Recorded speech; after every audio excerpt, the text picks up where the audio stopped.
Alright mga master, so welcome back ulit sa ating YouTube channel. Bali today yung ginawa lang natin dito, so naglagay na si form kanilurang step dito sa may harapan natin.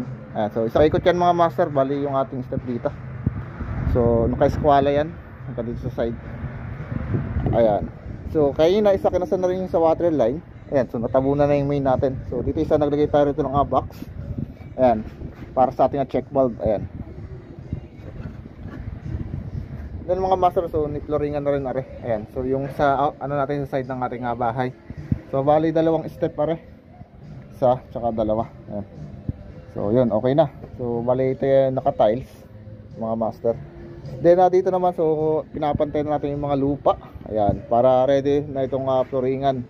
So bali stepping stone yata ang ano rito. Then magkaroon dito ng progress. Ayan, so damo. Ayan. So dito naman tayo sa likod mga master.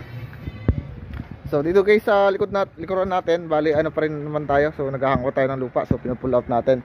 So dito lahat ang tambak. Ayan, so marami na lang yung tambak dyan. Then dito naman sa tapos na. Ayan, so naipull out na natin yung lupa rito. So ang dami. Ayan mga master. So paikot na po yan hanggang dito sa kabila mga master.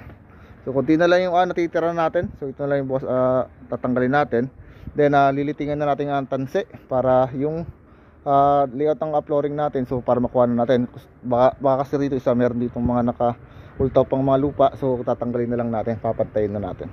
Okay, so malapit na tayo. Then by tomorrow, so baka ito ano na, patungan na natin tong ano natin, bakod ng dalawang patong pa. So medyo tataasan pa natin. Yan.